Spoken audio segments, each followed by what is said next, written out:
दर्शकों, अब समय हो गया है रिटायरमेंट की बात करने का, रिटायरमेंट प्लानिंग की बात करने का, क्योंकि व्यक्ति अपनी ज़िंदगी भर अपनी जो वर्किंग एज होती है उसमें खूब पैसा कमाता है, खूब वेल्थ कमाता है, लेकिन उस वेल्थ को कैसे ग्रो करें, कैसे मैक्सिमाइज़ करें और रिटायरमेंट पर कैसे उस वेल्थ को मेंटेन करें, इसी पर आधारित होगा हमारा ये शो सेगमेंट। हमारे साथ जुड़े हैं दो विशेष मेहमान। आइए स्वागत करते हैं श्री वी.के. राव साहब का, वरिष्ठ फाइनेंशियल एडवाइज़र है। बहुत अभिनंदन आपका।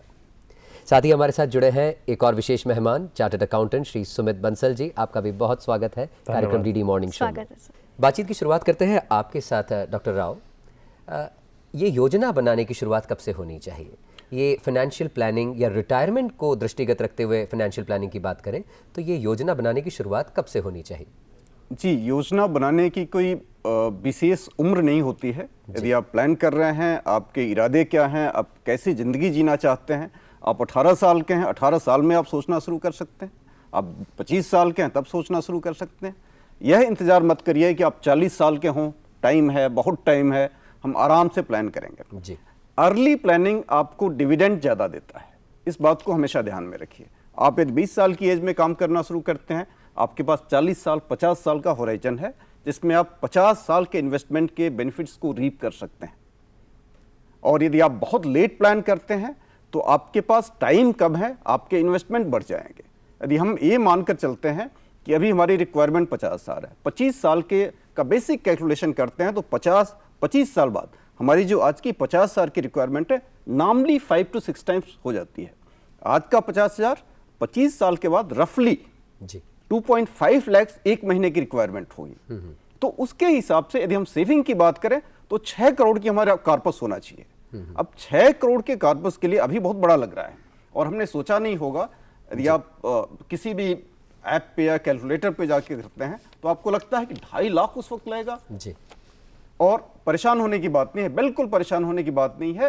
ये बहुत आसान होता है सेव करना जी, क्योंकि इन्फ्लेशन उसके साथ कैलकुलेट जुड़ा हुआ है। दूसरा, आपके मनी का वैल्यू भी जुड़ा हुआ है। जो आज उसका वैल्यू है वो डिप्रिसिएट होता रहता है, डिमिनिशिंग वैल्यू है उसका। तो आज से यदि आप प्लान करते हैं 6 करोड़ या 8 करोड़ या 9 करोड़ का कॉर्पस बड़ा नहीं है। आप 18 साल की एज में जूनियर एक्सटीडी ज्वाइन करते हैं, आपके प्रमोशंस हो रहे हैं, आपकी सेविंग्स बढ़ रही हैं, आपकी रिक्वायरमेंट्स बढ़ रही हैं, आपकी अर्निंग्स बढ़ रही हैं। जरूरत है डिसिप्लिन की और प्लानिंग की। सर, आपसे जानना चाहेंगे कि इन्वेस्टमेंट के और रिटायरमेंट प्लानिंग के की स्किल्स क्या हैं? मैम, इसमें जो की स्किल्स हैं मेरे हिसाब से होने चाहिए। सबसे पहले है जानकारी कि क्या क्या एवेन्यूज़ हैं आपको अपनी इन्वेस्टमेंट करने के, उसकी सही जानकारी आपके पास होनी चाहिए। दूसरा है समझदारी कि अगर आपकी अपने क्या फैक्ट्स हैं, आपका क्या एप्टीट्यूड है, उसके हिसाब से आप सही विकल्प को चुन पाएँ या एक कॉम्बिनेशन ऑफ विकल्प को चुन पाएँ। और तीसरा जो सबसे इम्पॉर्टेंट है वो है संयम, क्योंकि जैसा विजय जी ने कहा कि आपका ये बहुत एक लंबी अवधि का प्रोसेस है। आप अगर 25 साल की उम्र से अपनी रिटायरमेंट प्लानिंग शुरू कर रहे हैं तो आप लगभग 60 ईयर्स की एज मानी जाती है एक नॉर्मल एवरेज एज की, जब तक आप अर्निंग मेंबर होते हैं। तो उसके बाद की आप प्लानिंग कर रहे हैं तो आपके पास उसमें संयम होना चाहिए। एक लॉन्ग टर्म प्रोसेस है जी। और चौथा है सतर्कता, क्योंकि ऐसा हो सकता है कि आप कहीं गलत स्कीम में अगर फंस जाएं या किसी में आ जाएं, तो अगर आप सतर्क हैं तो आप पहले तो आप ऐसे किसी स्कीम के अंदर जाएं ना जो आपको अनरीजनेबल रिटर्न प्रॉमिस कर रहा है, और आप अपनी इन्वेस्टमेंट प्लानिंग है उसको कंटिन्यूअसली उसको आप मॉनिटर भी कर सकें। राव साहब, आपसे जानना चाहेंगे, जब हम सीनियर सिटीजन सेविंग स्कीम्स की बात करते हैं, क्योंकि आमतौर पर जब रिटायरमेंट की बात होती है तो no doubt senior citizen saving scheme की बात भी आती है, तो इसकी क्या एलिजिबिलिटी है? कौन ये अकाउंट खुलवा सकता है? या अगर कोई व्यक्ति सीनियर सिटीजन होने के पहले ही, जैसे VRS जो होता है हमारा, 60 ईयर्स से पहले ही अगर रिटायरमेंट ऑप्ट कर लेता है तो क्या वो भी एलिजिबल है इसके लिए? सीनियर सिटीजन सेविंग स्कीम बहुत ही खूबसूरत स्कीम है और इसके बहुत सारे फायदे हैं जी। सीनियर सिटीजन सेविंग स्कीम आप रिटायरमेंट के पहले भी प्लान कर सकते हैं। डिफेंस पर्सनल के लिए 50 साल की उम्र पूरा करने के बाद वो इसको ऑप्ट कर सकते हैं। प्राइवेट सेक्टर या बाकी लोग मान लीजिए वॉलंटरी रिटायरमेंट ले लिए, 55 के बाद भी प्लान कर सकते हैं और ऑप्ट कर सकते हैं। उससे कोई वो इशू नहीं है। किसी भी बैंक में, किसी पोस्ट ऑफिस में आप खोल सकते हैं। रेट ऑफ इंटरेस्ट बहुत अच्छा है इसका। इसके विड्रॉल बेनिफिट्स बहुत अच्छे हैं, बहुत फैसिलिटीज़ हैं। एक समय के बाद आप बीच में विड्रॉ कर सकते हैं।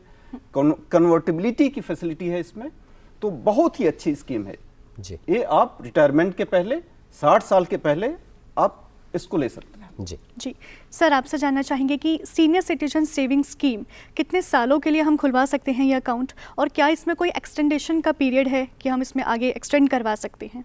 जी, सीनियर सिटीजन सेविंग स्कीम जैसा सर ने बताया, ये इसकी अवधि जो है 5 साल की है जी और आप इसको 3 साल के लिए एक्सटेंड करा सकते हैं। इसका जो बेसिक पर्पस है कि जिस समय आप रिटायर होते हैं उस समय आपको एक रिटायरमेंट कॉर्पस मिलता है, चाहे वो प्रोविडेंट फंड से मिले, चाहे ग्रेचुटी से मिले या लीव एनकैशमेंट से मिले। तो अक्सर ये समस्या होती थी कि अब इसको हम एक सेफ किस जगह पे रखें इसे, जहाँ पे हमारा रेट ऑफ इंटरेस्ट भी अच्छा हो और सेफ हो।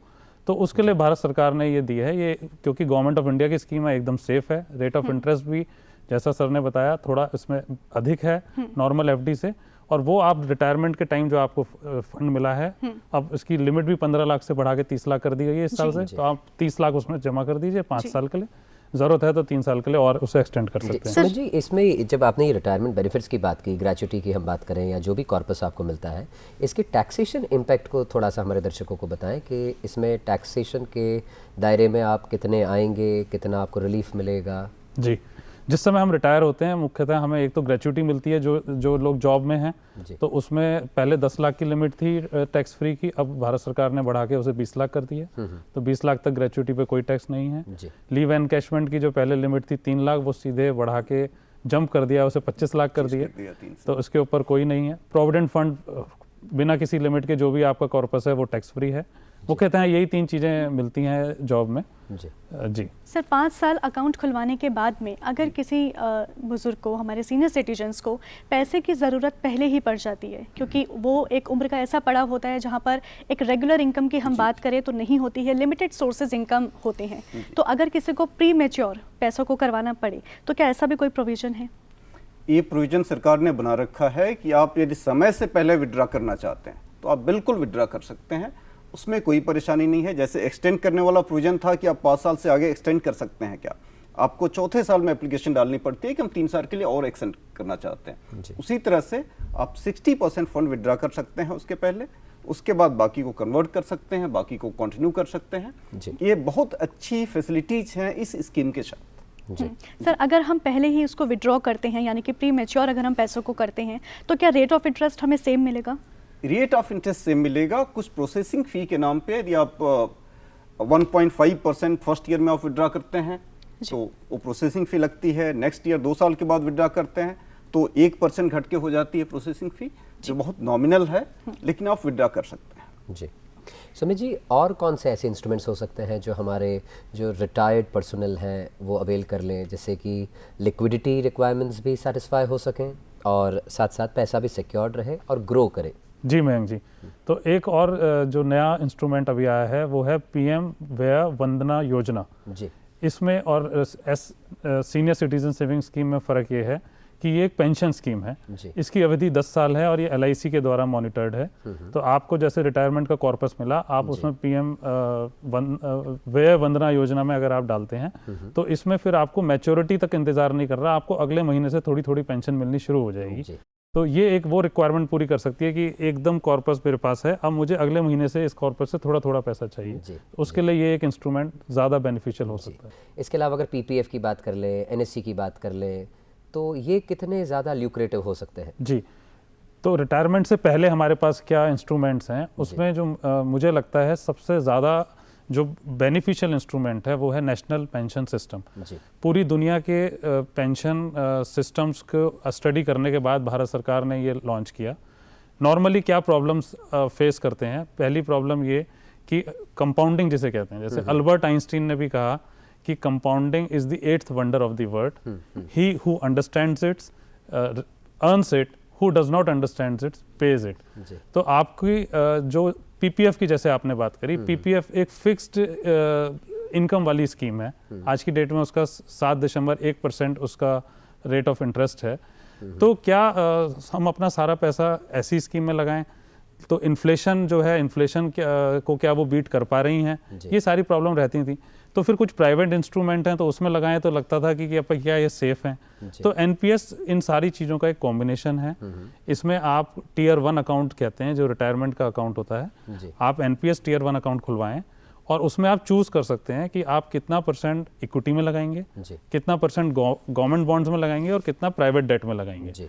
और चूंकि ये लंबी अवधि का है तो मेरा ऐसा मानना है, और मैं अपने एक्सपीरियंस से कह सकता हूं कि लंबी अवधि में इक्विटी के अंदर भी रिस्क नहीं होता है, वोलेटिलिटी होती है तो इसलिए शॉर्ट टर्म का रिस्क होता है, पर रिटायरमेंट प्लानिंग के हिसाब से आप इसमें अपनी रिस्क एपेटाइट के हिसाब से 25% या 33% या 50% पैसा इसमें लगा सकते हैं। जी राव साहब, आमतौर पर व्यक्ति सीनियर सिटीजन हो जाता है रिटायरमेंट तक, और उसके बाद अगर कुछ वो बड़ा प्रोजेक्ट प्लान करना चाहे जिसके लिए कहीं लोन लेने की आवश्यकता हो, तो उस मामले में आप क्या लोगों को सजेस्ट करना चाहेंगे जो रिटायर्ड पर्सनल है, अगर बहुत मोटी सेविंग्स खुद के पास नहीं है या सेविंग्स है पर उसे वो व्यय नहीं करना चाहते हैं, तो किस प्रकार से वो डेट की तरफ बढ़ें, किस प्रकार से लोन लें और अपनी रिक्वायरमेंट्स को सेटिस्फाई करें?